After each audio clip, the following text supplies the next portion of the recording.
오늘 말씀의 제목은 믿음의 딜레마를 예수로 푼다입니다. 우리가 어제 동일한 본문을 가지고 상당히 어려운 그런 상황 속에서 부활신앙을 생각해내고 또 부활신앙을 굳게 잡게 됨으로 인해서 아브라함이 그 어려운 상황을 잘 극복해가는 그런 취지로 말씀을 드렸습니다. 그런데 저는 다른 측면에서 오늘 말씀을 풀어야 되겠다 하는 그런 생각을 가졌습니다. 믿음의 사람에게도 얼마든지 딜레마가 온다는 겁니다.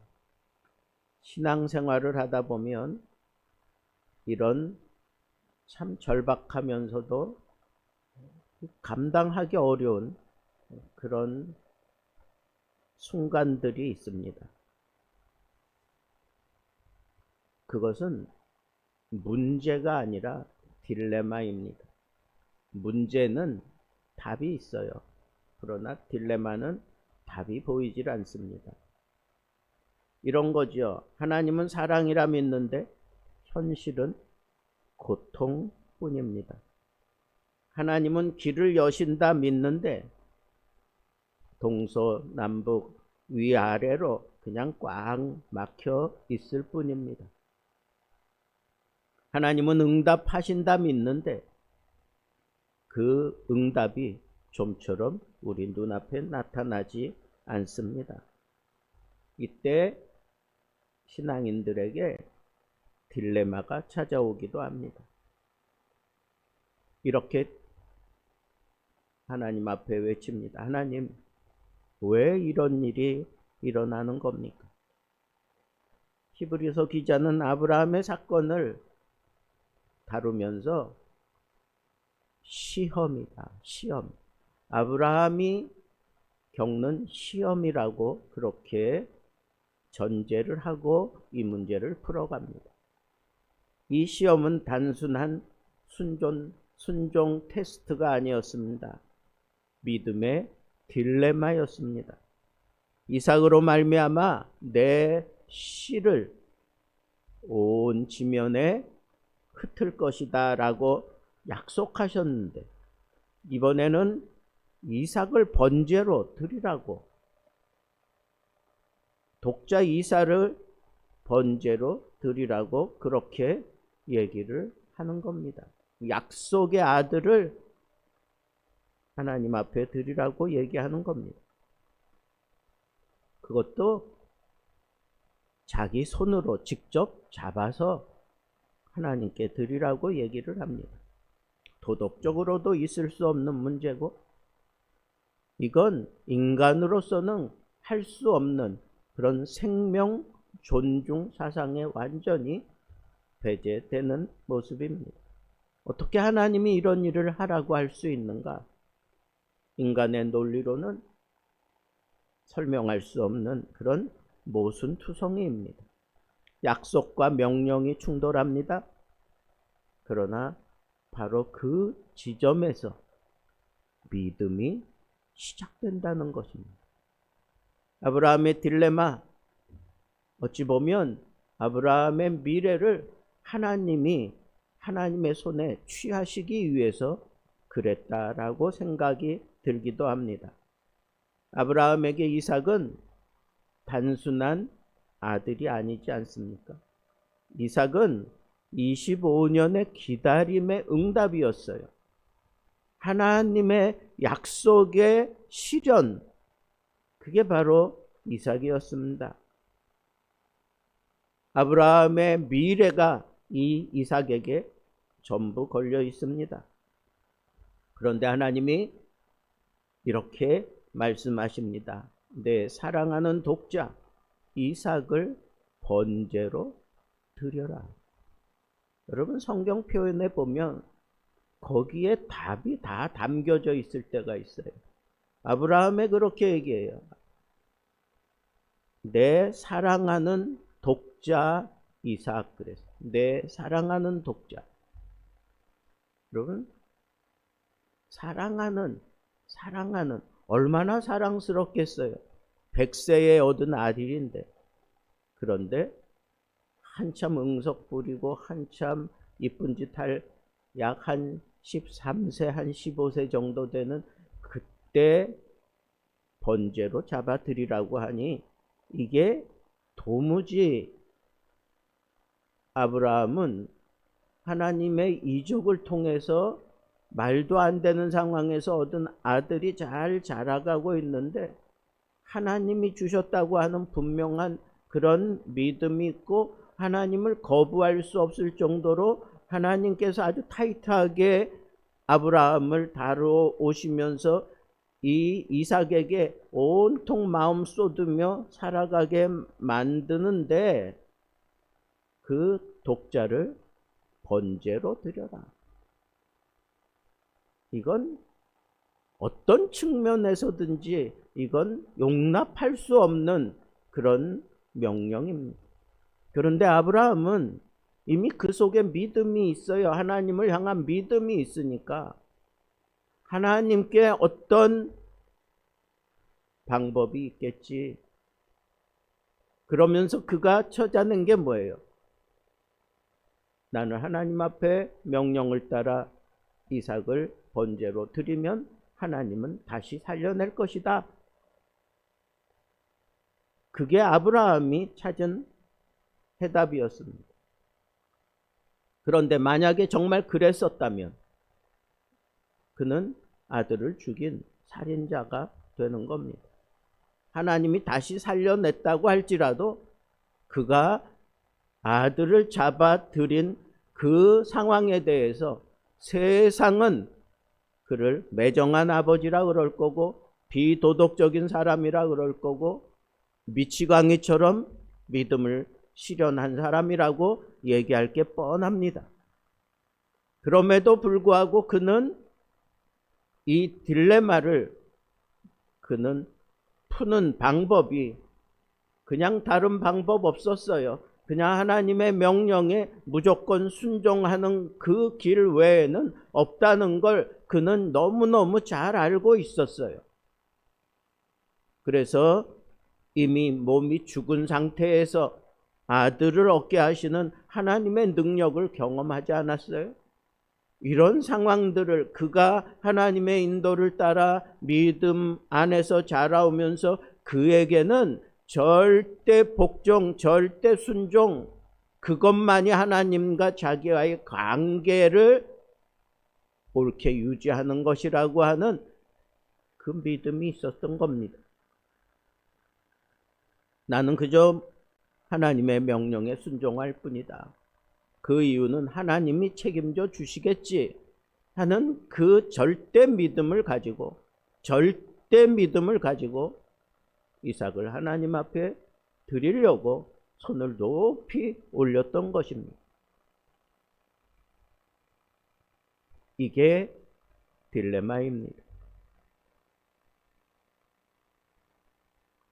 한 유명한 외과 의사가 있었습니다. 하나님을 믿는 사람이 없고 항상 기도하고 수술을 하고 모든 사람들에게 정말 존경을 받는 의사였습니다. 많은 사람들이 그를 통해서 병이 낫고 그리고 생명이 연장되었습니다. 그런데 어느 날 자기 사랑하는 딸, 그 딸이 희귀병에 걸려서 도무지 치료할 방법을 찾아내지 못했습니다. 그는 최고의 의사였고 사랑받는 모든 사람들에게 인정받는 그런 의사였습니다. 그런데 그가 가지고 있는 모든 지식을 다 동원하고 의술을 동원했지만 자기 딸을 고칠 수 있는 그런 방법이 없었습니다. 어느 날 지친 모습으로 하나님 앞에 그렇게 얘기를 했습니다. 하나님, 제 손으로 수많은 사람들을 살렸는데 왜 제 딸은 살리지 못하는 겁니까? 그렇게 투덜대고 그렇게 지쳐진 모습으로 하나님 앞에 절박하게 기도하는데 집에서부터 소식이 왔습니다. 딸이 죽었다. 여러분, 이런 상황 속에 만약에 우리가 처해진다면 그런 상황 속에서 계속해서 하나님을 신뢰할 수 있겠습니까? 그런데 이 의사는 그렇게 장례를 다 치르고 난 다음에 장례식장에 모여있는 사람들에게 그렇게 고백을 했습니다. 여러분, 제 딸이 천국 간 것으로 인해서 저는 슬퍼하지 않습니다. 저는 더 이상 불평 내려놓지 않습니다. 왜냐하면 하나님은 절대로 실수하시는 분이 아니기 때문입니다. 그렇게 받아들였습니다. 그리고 자기에게 주어진 그 자리로 돌아가서 여전히 많은 사람들에게 치유의 역사를 일으키는 유명한 의사로 그는 살아냈습니다. 여러분, 도대체 세상 사람들이 인정해주는 그 믿음은 어떤 걸까요? 이 의사의 고백도 믿는 사람들은 하나님의 섭리와 부활 신앙을 가지고 충분히 이해하고 느낄 수 있지만 세상 사람들은 이런 상황 속에서 제대로 이해할 수 없을 겁니다. 아브라함이 지금 그런 딜레마에 빠진 거예요. 그러나 아브라함이 보여준 믿음은 이해를 통해서 증진시키려고 하지 않았고 그냥 신뢰였어요. 하나님께 맡기는 거였습니다. 하나님이 하라고 하신 대로 그냥 순종하는 거였습니다. 왜 하나님이 이렇게 하라고 하시는지, 이 길 끝에 무엇이 있는지 나는 알지 못합니다. 그러나 확신하기는 하나님이 능히 죽은 자 가운데서 다시 살리실 줄로 믿는다. 그 부활신앙을 그가 가슴에 새기면서 그 명령을 순종했던 것입니다. 아더 핑크라고 하는 신학자는 이렇게 얘기합니다. 아브라함의 칼은 이삭을 향했지만 그의 믿음은 부활을 바라보고 있었다. 여러분, 오늘 말씀의 핵심입니다. 아브라함의 이야기는 사실 예수님의 이야기의 그림자입니다. 예표라고 그렇게 얘기합니다. 이삭과 예수 그리스도 사이에 공통점이 있습니다. 이삭은 아버지의 사랑하는 아들이었습니다. 예수는 하나님의 아들이었습니다. 독자였습니다. 이삭은 번제로 드려지고 그러나 실제로 드려지지는 않았습니다. 그러나 예수님은 십자가에서 실제로 죽으셨습니다. 모리아산, 거기에 예루살렘 교회가 세워집니다. 이삭은 대신 드려진 양 통해서 그가 생명을 연장했습니다. 그러나 예수 그리스도는 하나님의 어린 양으로 그 생명을 통해 하나님의 뜻을 이루어냈습니다. 아브라함은 마지막 순간에 아들을 돌려받았습니다. 우리가 잘 아는 대로 하나님께서 아주 뜯어 말리면서 뒤에 수풀에 걸려있는 양을 가져다가 번제를 드리게 했습니다. 그래서 그 산을 명명하여 아브라함이 여호와 이레, 하나님이 준비하셨다라고 그렇게 불렀습니다. 존 스토트는 이렇게 오늘 본문 말씀을 해석합니다. 아브라함은 마지막 순간에 아들을 돌려받았지만 하나님은 자신의 아들도 아끼지 않고 온전히 십자가에서 제물이 되게 하셨다. 십자가는 인류 역사의 최대의 딜레마입니다. 하나님은 사랑이라고 했는데 어찌 그 사랑이 아들을 죽이는 것입니까? 하나님은 그 딜레마로 부활을 우리에게 분명하게 보여주시며 그 딜레마를 풀어내셨습니다. 죽음은 생명으로, 패배는 승리로, 십자가는 구원으로 완성시켜낼 수 있었던 것은 예수 그리스도의 희생이 있었기 때문입니다. 그렇습니다. 오늘 우리는 하나님의 명령에 무조건 순종해 가면서 앞이 보이지 않고 우겨쌈을 당한 것 같고 아무것도 나의 도움이 되지 않는다. 그러나 나는 이 상황에서도 하나님의 말씀을 거부할 수 없고 하나님의 말씀대로 가야 된다고 하는 이런 절박한 상황 속에서 그는 딜레마에 빠질 수밖에 없습니다.